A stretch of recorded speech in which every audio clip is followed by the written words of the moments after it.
তাই নাকি? হলুদ ট্রেন, আসো আসো আসো, হলুদ ট্রেন দেখি। হলুদ ট্রেন, আসো দেখাবো হলুদ ট্রেন। এরকম করে চলে বলে দাও ট্রেনগুলো। এখন চলে স্টেশনে, এখন চলে। এরকম করে চলে। এখন ট্রেন যাচ্ছে, চাপ দাও।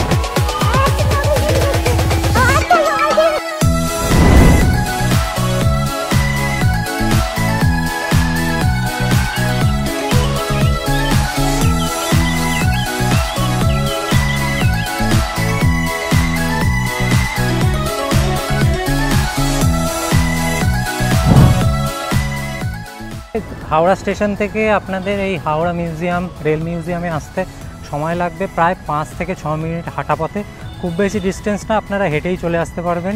টিকিট আমরা কেটে নিলাম। হাওড়া রেল মিউজিয়ামের টিকিট পড়লো 30 টাকা করে, আর ক্যামেরার জন্য 100 টাকা দিতে হলো। বাচ্চাদের ক্ষেত্রে যেহেতু 3.5 বছর, কোনো টিকিট নিল না। এবার আমরা ভেতরটায় ঢুকে এসেছি। এবার দেখুন সামনে কি আছে। এই যে রেল মিউজিয়াম ঢুকেই হচ্ছে প্রথম আমরা ইঞ্জিন দেখতে পাচ্ছি, একটা ইঞ্জিন রয়েছে, আর সাথে কতগুলো কোচ রয়েছে। চলুন আস্তে আস্তে করে আপনাদের বলতে থাকি। আসো আস্তে আস্তে দেখি, ভয়ের কিছু নেই। মেঘ ভয় পাচ্ছে, ভাবছে ট্রেনগুলো চলবে নাকি, তার জন্য ভয় পাচ্ছে। আসো আসো, আস্তে আস্তে আসো, আস্তে আস্তে। এই দেখ, এইদিকে আরও আছে, ওই দেখ না, ছোটো ট্রেন, ছোটো ট্রেন। আরে ভয়ের কিছু নেই। মেঘ আসল কথা ট্রেন দেখে ভয় পাচ্ছে, কারণ ট্রেনের মধ্যে ট্রেন লাইনগুলো আছে, তো ভাবছে ও ট্রেন এক্ষুনি চলতে আরম্ভ করবে, তার জন্য প্রথম একটু ভয় পাচ্ছে। তো দেখা যাক, আস্তে আস্তে এখন ভয় কাটছে, দেখা যাক কী করে। ওই শেডের নিচে যাবি মেঘ? মেঘ যাবি ওই ট্রেন দেখতে? ওটা দেখবি না? কেন দেখবি না? ওটা দেখলে ভয় লাগছে? কেন ভয় লাগছে বুঝছি না তো। হালুম ভয় লাগছে। আচ্ছা, এবার সাহস হয়েছে মেঘ? এবার কি দেখছিস? এগুলো ট্রেন দেখছি।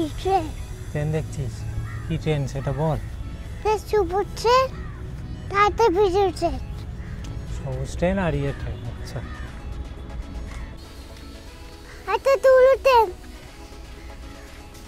ওই দাও, আচ্ছা হলুদ ট্রেন। তাই নাকি? হলুদ ট্রেন, আসো আসো আসো, হলুদ ট্রেন দেখি। আসো আসো হলুদ ট্রেন, আসো দেখাবো হলুদ ট্রেন। কোন জায়গাটায় দেখাও বাবা হলুদ ট্রেনটা? ওই তো হলুদ ট্রেন, ওই তো ওইদিকে হলুদ ট্রেনটা আছে। ওই তো, হ্যাঁ ঠিক, পাশে কতগুলো হলুদ ট্রেন রাখা আছে। কালো ট্রেন। টয় ট্রেনে মিনিমাম 4 জন না হলে ছাড়ে না, এখন মোটামুটি 4 জন হয়ে গেল, তাই টয় ট্রেন এখন ছাড়ছে। তো আপনারা দেখতে থাকুন টয় ট্রেনের জার্নিটা আমাদের। টয় ট্রেন চড়বো, টয় ট্রেন। টয় ট্রেনটা চালু হবে এক্ষুনি, চলে।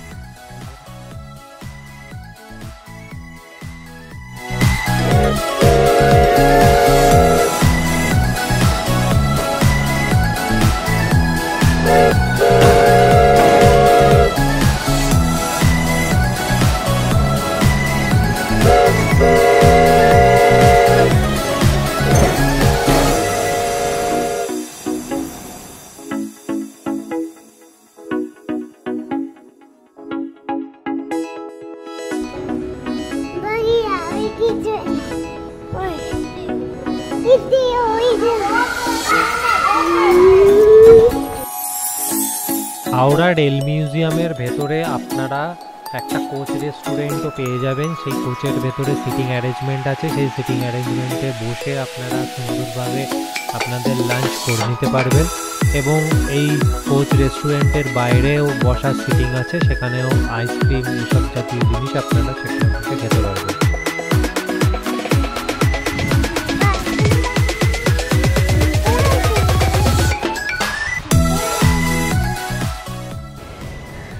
কী ব্যাপার বুঝতে পারছি না, সারা মিউজিয়াম ঘুরে নিল, ওই পাশে এতগুলো ট্রেন ছিল, ভয় পাচ্ছে না। কিন্তু এই যে এই শেডের তলায় নিচে এই যে দুটো ট্রেন আছে, ফার্স্ট ক্লাস কোচ, আর সামনের যে ডিজেল ইঞ্জিনটা আছে, এই দুটোকে দেখলেও ভয় পাচ্ছে কেন আমি জানি না। বলে ওটা বসে আছে, চোখ খুলছে না। এটা একটা অদ্ভুত ব্যাপার।